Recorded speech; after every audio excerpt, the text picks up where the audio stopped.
안녕하세요. 송파삼성탑 정형외과 원장 이원영입니다.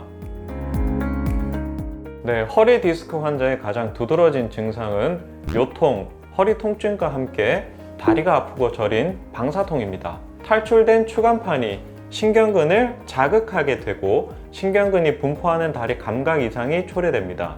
다섯 번째, 허리 신경이 자극이 되면 발등 안쪽으로 감각 이상을 호소하게 되고, 첫 번째 척추신경이 자극이 되면 발등의 바깥쪽으로 감각 이상을 호소하게 됩니다. 대개 감각 저하나 무감각을 호소하지만 통각 과민으로 나타나기도 합니다. 근력 또한 약해져서 다섯 번째 요추 신경근이 이완될 때에는 족부 즉 발목을 들어올리는 힘이 쇠약해지고 이때는 발뒤꿈치로 걷는 것이 어려워집니다. 드문 경우이나 돌출된 수액이 크고 가운데 위치한 경우는 대소변 기능이나 성기능의 장애, 또 하지마비가 올 수도 있습니다.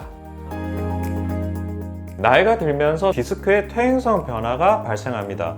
보통 10대 후반이나 20대 초반부터 이런 퇴행성 과정들이 나타날 수 있습니다. 추간판이 퇴행됨에 따라 추간판의 가장자리를 둘러싸고 있는 섬유윤에 균열이 발생하게 되고 추간판 내부의 수액이 척추뼈 경계 너머로 탈출될 수 있습니다. 추간판에 가해지는 하중을 효율적으로 분산시키기 위해 정상적으로 요추에 존재하는 전만곡선이 무너지는 경우, 허리가 굴곡된 자세 혹은 동작을 장기간 취하는 경우 추간판에 가해지는 압력이 증가하여 손상이 가속화될 수 있습니다. 요통과 추간판 탈출증의 재발을 방지하기 위하여 허리에 좋은 자세를 습관하는 것이 중요합니다.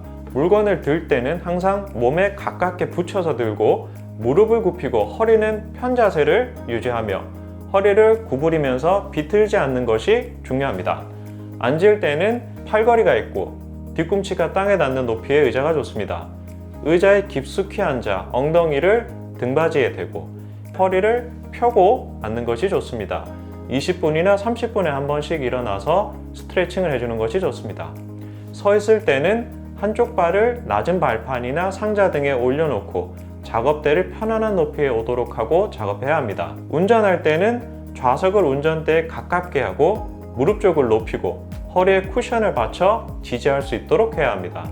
잠을 잘 때에는 바닥은 비교적 단단하되 약간의 쿠션이 있는 것이 좋고 무릎 밑에 베개를 받치거나 옆으로 돌아 누워서 자는 것이 좋습니다. 수술적 요법은 6에서 12주 동안 비수술적인 치료를 하여도 효과가 없거나 참기 힘든 통증이 있고 하지마비가 초래되어 호전되지 않거나 진행하는 경우, 대소변 장애가 초래되는 경우, 동통이 자주 재발하여 일상생활이 어렵고 여가선용에 지장이 있는 경우 시행합니다. 허리 디스크의 치료는 비수술적인 방법, 또 수술적인 방법으로 나누어 볼 수 있습니다. 치료 방법을 선택할 때에는 증상이 지속된 기간, 통증의 강도, 재발의 횟수, 환자의 직업, 나이, 성별, 작업량과 같은 여러 가지 요인들을 고려하여 결정합니다.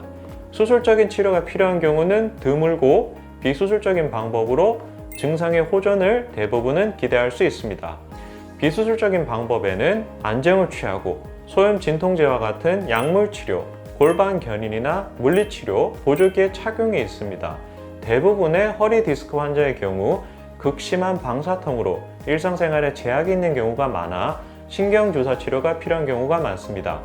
신경주사 치료의 경우는 특수 영상장치를 이용해 원인이 되는 신경가지들을 찾아 주사로 약물을 투입하여 염증과 부종을 줄여주고 주변 조직의 유착을 풀어주는 효과적인 치료 방법입니다.